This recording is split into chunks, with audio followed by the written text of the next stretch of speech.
meant to feed me? Say you ate the food all by yourself. Also, you're hungry. I'm not hungry. I'm not hungry. I'm doing intermittent fasting.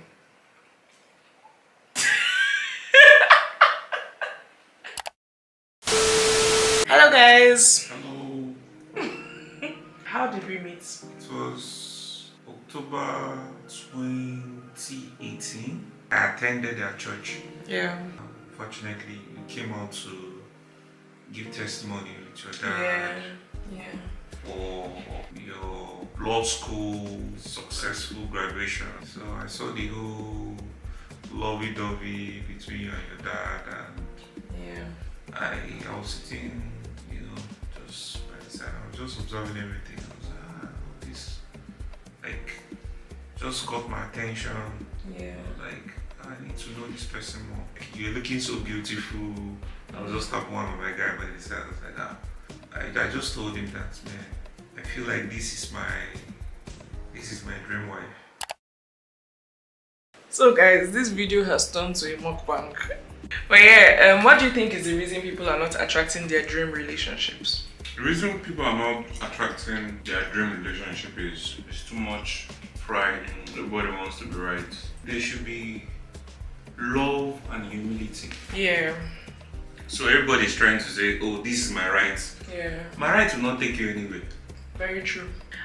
If I were to say the reason that people are not attracting their dream relationships, I think one of the reasons is desperation.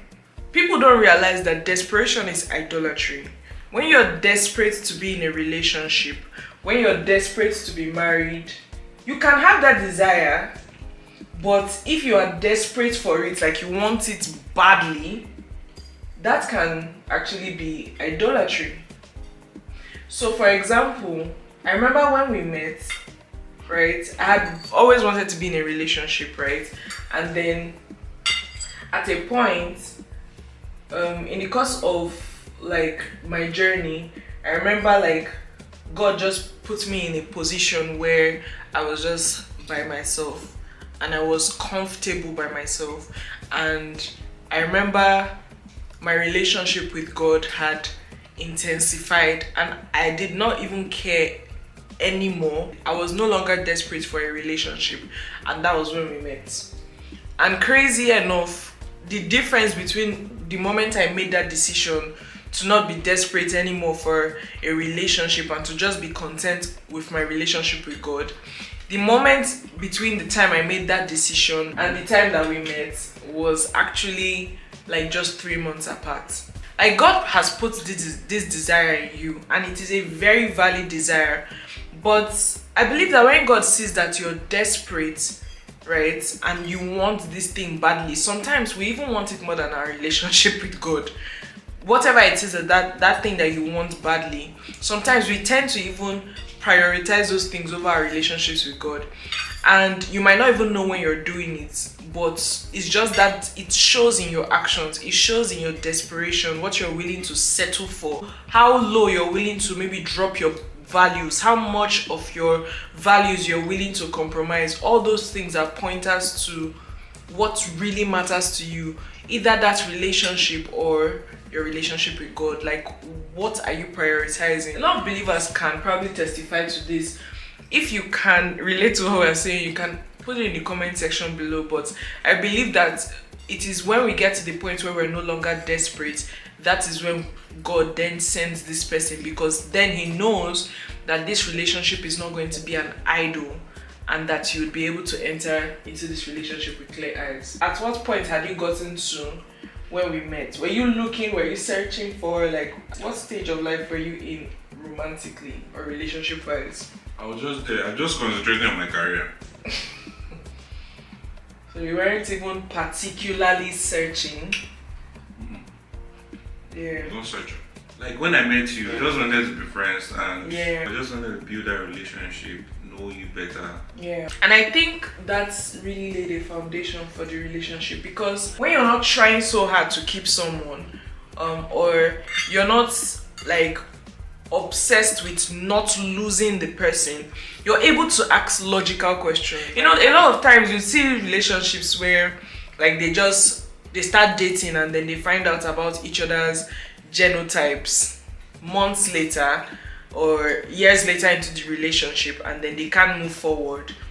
And it's like, these are things that could have been discovered earlier, and then you would have known and saved yourself, number one, from that time, and possibly like maybe even the heartbreak as well. I'm of the opinion that God will make us wait to the point where we don't care that much about this, or that we care more about him than the thing, before he gives us the thing.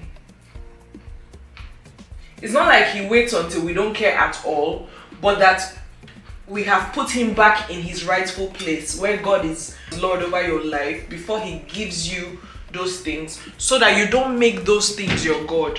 Because you end up getting married to this person, and if you're obsessed or addicted to the idea, or if you've idolized the idea of a relationship, then it's very possible that you can get into this relationship. Number one, you might not even choose with clear eyes. You know, it's a very good recipe for making bad decisions.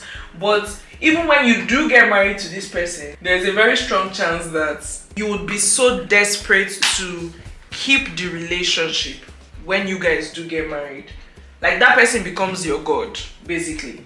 Because that was all you cared about. That marriage then becomes your God, and you then find yourself in a toxic marriage or in a toxic relationship, and that literally could have been avoided. Are you not going to feed me? Sorry, you ate the food all by yourself.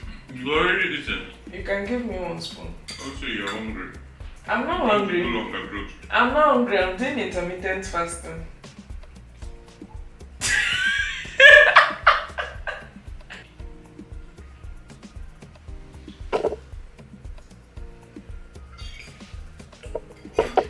They're going to fetch me another food because...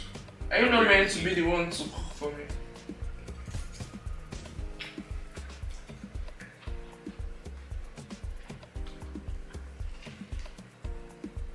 Give me another spoon.